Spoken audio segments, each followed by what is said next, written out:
Hello नमस्कार मेरे दोस्तों। तो आज के सेशन में हम सिलोजिज्म का शायद एक दो तीन तीसरा लेक्चर ही है, तीसरा या चौथा लेक्चर है।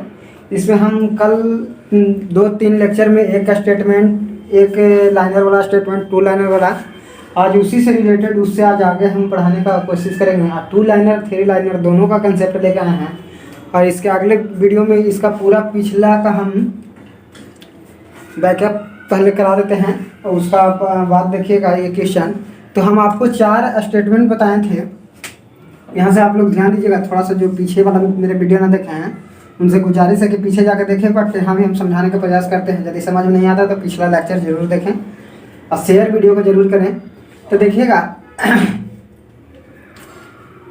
यहाँ एक था ऑल, एक था सम, एक था नो, एक था सम नॉट, इस तरह से लगा हुआ रहता था। सम नॉट 3-4 ये थे, 4 थे स्टेटमेंट। कितना था मेरा? 4 स्टेटमेंट आता था। तो ऑल वाला में जो ऑल के साथ सेट के आता था 50 और 100 के मायने रखता था। एक करता था, एक और सब्जेक्ट था, एक ऑडिएटर के बारे में बात बताए थे पिछले लेक्चर में, देखा होंगे। और इसमें दोनों जो आता था, कर्ता कर्म दोनों आता था, जो 50-50 आता था। ये इसमें दोनों आता था, जो 100-100 आता था। इसमें एक सम के साथ सेट के आता था तो 50 और नोट के साथ सेट के आता था 100। ये हम बताए थे। इसमें आपको चिन्ह बताए थे कि नेगेटिव आई दोनों पॉजिटिव होता है। इस तरह से आपको कुछ पिछले वीडियो में हम यदि देखिएगा तो हम इसका चर्चा डिटेल से किए हुए हैं। आज उसी का नया वर्जन 3 स्टेप वाला लेके आए हैं। क्या 3 स्टेप वाला? इसमें आपको कुछ भी नहीं करना। जो 3 वीडियो मेरा देखे हैं वो ये आसानी से बना सकते हैं। तो आज इसी का रिवीजन है और ये कहीं ना कहीं आपको एसएससी सीजीएल का क्वेश्चन है, एसएससी सीजीएल में पूछा हुआ है। तो इससे आज हम आपको, आप पहले इसको स्टॉप करके बनाने का प्रयास करें और अपना स्कोर जरूर कमेंट में बताएं कि हम इतना टच कर रहे हैं। देखिए 2 स्टेप वाला में हम आपको बताए थे कुछ चिन्ह के बारे में कि यदि पॉजिटिव रहता है, पॉजिटिव दोनों है तो उसका निष्कर्षण भी पॉजिटिव होगा। पॉजिटिव नेगेटिव है तो इसका नेगेटिव, नेगेटिव पॉजिटिव है तो इसका निष्कर्षण भी नेगेटिव होगा। यदि दोनों नेगेटिव है और दोनों स्टेटमेंट के सहायता से, दोनों स्टेटमेंट के हेल्प से हमारा यदि कोई कंक्लूजन बनता है और दोनों नेगेटिव है तो वो अनडिफाइंड हो जाएगा। उसका कोई डिफिनेशन नहीं मेरे पास है, उसका कुछ हम नहीं करेंगे, वो मेरा ऑप्शन सही नहीं होगा। तो हम चलते हैं आज के क्वेश्चन में, हम कुछ ध्यान देते हैं। तो आज के क्वेश्चन इस प्रकार है। पहला है नो ए इज बी, यानी ए इज बी यानी नेगेटिव हो गया। अब नो लगा हुआ होता है, ये 100, ये भी 100 हो गया। अगला देख लेते हैं, हो गया और ये भी 100 हो गया और ये भी 100 हो गया। इस तरह से यहाँ पर ही मेरा स्टेटमेंट दिया हुआ है, जिसको कथन हम हिंदी में बोलते हैं। क्या बोलते हैं? कथन। अब हम निष्कर्षण पर ध्यान देंगे। तो पहले 1 लाइनर निष्कर्षण में चलते हैं। तो ए बी किसी में है, ए सी, ए सी ए सी सी, यानी ए बी और बी सी कोई में नहीं है, यानी दोनों के हेल्प से बना हुआ है। तो यदि हम कहे थे कि दोनों स्टेटमेंट नेगेटिव हो, क्या हो? दोनों स्टेटमेंट नेगेटिव हो और दोनों स्टेटमेंट के हेल्प से ही हमारा कंक्लूजन बना हुआ हो, तो मेरा पूरा अनडिफाइंड हो जाएगा। उसका कोई डिफिनेशन मेरे पास नहीं होगा, तो इसका पूरा मेरा गलत हो जाएगा। कुल कंक्लूजन होगा जो सभी का सभी मेरा कंक्लूजन गलत हो जाएगा। तो ये आपको पिछले वीडियो में बताए थे। इसका उदाहरण आपके सामने है कि दोनों के हेल्प से ऑल बना। देखिए ए और सी, ए यहाँ है, सी यहाँ है, तो इन दोनों के हेल्प से बना है। दोनों स्टेटमेंट के हेल्प से तो ये गलत हो जाएगा। ए और सी, सी और ए, यानी बदिया को उलट दिया तो दोनों के हेल्प से ए सी तो ही, यानी सब बात है जो दोनों के हेल्प से बना हुआ है। किसी बात को बोलने के लिए किसी की सहायता ले करके यहाँ बोला गया है और ये बात है जो दोनों नेगेटिव है, दोनों नेगेटिव वाक्य से लिया गया है, तो ये मेरा दोनों स्टेटमेंट हो जाएगा जो गलत हो जाएगा। अगला क्वेश्चन पर चलते हैं। आप यदि मेरे पिछले वीडियो देखे होंगे तो आपको हम समझाने के लिए इतना टाइम लेते हैं। आप ये 5 सेकंड में हर क्वेश्चन का जवाब दे सकते हैं। जितना देर में आप क्वेश्चन पढ़ते हैं, पढ़ते पढ़ते क्वेश्चन को आपको आंसर मालूम चल जाना चाहिए, तब आप एसएससी सीजीएल में इस क्वेश्चन को बना सकते हैं। वहाँ का पर क्वेश्चन सिर्फ 36 सेकंड, 36 सेकंड इतना आपको टाइम रहता है। इतना में आप क्वेश्चन पढ़िए, चाहे आप उसका आंसर लगाइए, आप पर ये डिपेंड करता है किस तरह से। तो आप रीजनिंग में सबसे ज़्यादा आपको प्रैक्टिस करना, जितना आप प्रैक्टिस करिएगा उतने ज़्यादा जल्दी बना पाइएगा, क्योंकि रीजनिंग बहुत ना टफ होता है ना बहुत लो होता है, ये मीडियम होता है। जब तक आपका रिवीजन है तब तक ही चलेगा, नहीं तो सब खत्म हो जाएगा। वही वाली बात है, चला तो शाम तक, न तो शाम तक, नहीं तो क्या बोलता है, उसी वाला पर है। आप लोग तो जानते करते हैं। ये अगला क्वेश्चन देखिए, अगला क्या करा, ऑल बी, इसमें 3 वाला है, 3 वाला स्टेटमेंट में 3 स्टेटमेंट जब दिया हुआ रहेगा कैलकुलूजन, तो हम पहले कैलकुलूजन को यहाँ पर ध्यान देंगे। किसका ध्यान देंगे, कैलकुलूजन का ध्यान देंगे। कैलकुलूजन का यही ध्यान देंगे कि कैलकुलूजन किसका हेल्प से बना हुआ। यदि फर्स्ट और थर्ड के हेल्प से बना हुआ तो पहले फर्स्ट और सेकंड में हम मिलाएंगे कि जब उसका जो कॉमन पोर्शन है वो 100-100 या 150 के रेशियो में है कि नहीं, उसका जो एक्सपेंडिचर है या नहीं, इनकम है जो 150 के रूप में है कि नहीं, या 100-100 के रूप में है कि नहीं। यदि वो नहीं रहता है तो हमारा वहीं से क्वेश्चन को आगे नहीं बना पाते हैं। तो इसको हम देखते हैं, आगे चेक करते हैं। पहले तो ये पॉजिटिव हो गया, पहला तो ये पॉजिटिव हो गया, क्या है ऑल है तो पॉजिटिव हो गया, दूसरा भी पॉजिटिव हो गया, पॉजिटिव वाली बात, तीसरा नेगेटिव हो गया। ठीक, तब देखिए अब यहाँ जो स्टेटमेंट पूछेगा वो यदि 2 के हेल्प से बनेगा तो पॉजिटिव बनेगा, और यदि दूसरा तीसरा पहला तीसरा के हेल्प से बनेगा तो नेगेटिव बनेगा। यहाँ तक आपको ध्यान में रहना चाहिए। तो देखिए पहला कह रहा ऑल ए इज बी, यानी 100 और 50 का मामला है यहाँ। अभी देखो बी और सी का मामला है, ऑल बी और सी, तो यहाँ भी 100 और 50 का मामला है। अब देखिए यहाँ 100-100 का मामला है क्योंकि नो लगा हुआ है। ठीक, अब इसका हम स्टेटमेंट चेक करेंगे, ए और डी क्या कह रहा है, ए और डी। तो पहले ए बी और बी सी में चेक करेंगे, तो ए बी यानी बी बी यहाँ कॉमन पोर्शन है। तो कॉमन पोर्शन में हम देखेंगे किसी का एक का भी 100 है तो मेरा ठीक है, नहीं तो यहीं से मेरा ये ड्रॉप हो जाएगा क्वेश्चन, ये गलत हो जाएगा पूरा की, यानी गलत ही पूरा क्वेश्चन नहीं, ये पहला स्टेटमेंट ही हमारा गलत हो जाएगा। तो देखिए बी वाला जो है कॉमन पोर्शन, तो बी वाला कॉमन पोर्शन में एक 100 मेरे पास है, यानी उसका एक का आमदनी 100 है, दूसरा बी का जो फर्स्ट वाला में 50 है, तो ठीक है चलेगा। तो ए और सी यानी दोनों का 100-100 वैल्यू है। यहाँ पर क्या कर रहा है, दोनों का वैल्यू 100-100 है।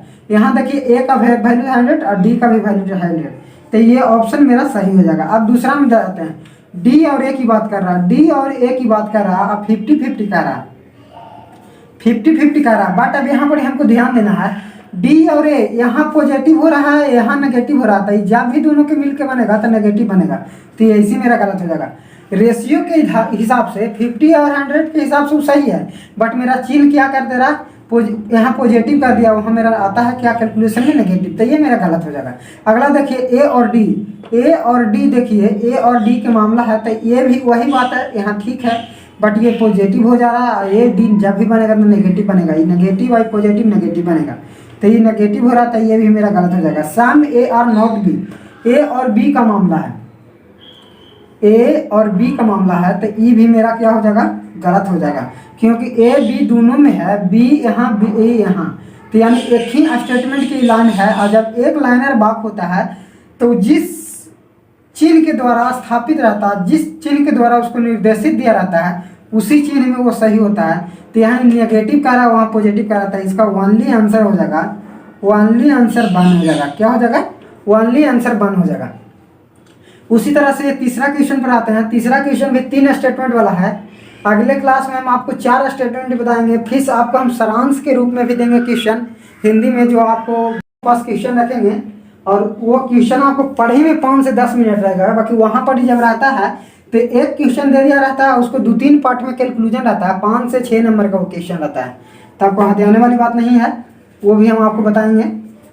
पहले इसको आप देख लीजिए। आई ज़्यादातर एसएससी सीजीएल में यहाँ से ज़्यादा से नहीं पूछता है, यहीं तक पूछता है, एक आइदर और नॉर वाला पूछता है, तो उसका कंडीशन भी 1-2 लेक्चर के बाद हम आपको बताने का प्रयास करेंगे। तो मेरा लेक्चर आगे का कंटिन्यू रहेगा, आप देखना नहीं भूलिएगा, जरूर देखिएगा। तो देखिए यहाँ पर क्या कर रहा है, all cat is dog, all dog is red, all rat is deer, यानी ऑल सब पॉजिटिव बोल रहा है। क्या सब पॉजिटिव है, क्या है सब पॉजिटिव, लगता मार्कर लाना पड़ेगा। सब क्या कह रहा है, सब पॉजिटिव है, मेरा सब स्टेटमेंट है जो पॉजिटिव है। अब यहाँ देख लेते हैं सब का आय कितना है। तो पहला का आय ऑल के साथ साथ क्या है, वो 100, तो ये हो गया 100, ये हो गया 50, ये हो गया 100, ये हो गया 50, ये हो गया 100, ये हो गया 50। ठीक, इस तरह से। अब देखिए हम पहला देते हैं, दिया है डियर और कैट में, तो डियर देखिए यहाँ है, कैट यहाँ है, तो देखिए ये कॉमन देखिए, तो ये ठीक है। अब देखिए यहाँ ये राइट देखिए, तो ये भी ठीक है। तब देखिए डियर कितना कह रहा है, यहाँ डियर कह रहा है 100, यहाँ कह रहा है डियर 100, और यहाँ कह रहा है कैट 50। अब देखिए कैट का वैल्यू है मेरा 100 और डियर का वैल्यू है 50, ये तो चलता बट डियर ना चलेगा तो ये गलत हो जाएगा। अब देखिए कैट और डियर, कैट है 100 और डियर है 50, तो वही बात है, कैट 100 डियर 50, ये ऑलवेज सही होगा। अब सम डियर इज कैट 50-50, तो 50 और 50, 100 और 50, तो ये भी सही होगा, ऑलवेज सही होगा। और ये नेगेटिव वाला तो इसको तो हमको चेक ही ना करना है, क्योंकि जब सब पॉजिटिव है तो नेगेटिव आने की कोई संभावना ही नहीं बनता है। तो इसका आंसर क्या मेरे पास हो जाएगा, 2 एंड 3, 2 एंड 3 स्टेटमेंट होगा, कंक्लूजन होगा जो सही होगा। यह चौथा क्वेश्चन आपके पास है, some P R Q all Q R all R R S, इस तरह से क्वेश्चन है। ये आर है जो ये आपको इंडिकेट करता है राम, ये कुछ भी है बट ये आर है जो यहाँ हेल्पिंग वर्ब, मेन वर्ब के रूप में दिया हुआ है। ठीक, आप इंग्लिश पढ़े हुए हैं, जो एसएससी की तैयारी करते हैं उनका तो इंग्लिश कोई कहना नहीं है। तो देखिए इसी का स्टेटमेंट है। तो देखिए पहला दूसरा पॉजिटिव है और हाँ पहला दूसरा पॉजिटिव, तीसरा यानी ऑल पॉजिटिव है। इसमें भी क्या है, ऑल पॉजिटिव। आप सबका हम मान रख देते हैं 50-50, 100-50, यहाँ हो गया 100-50। आपको यदि ये पता नहीं चल रहा है कि कहाँ से इसका वैल्यू रख रहे हैं, तो आप मेरे 3 लेक्चर को जाकर पीछे देखें, उसके बाद ये चौथा लेक्चर देखें, तो आपको समझ में नहीं आएगा।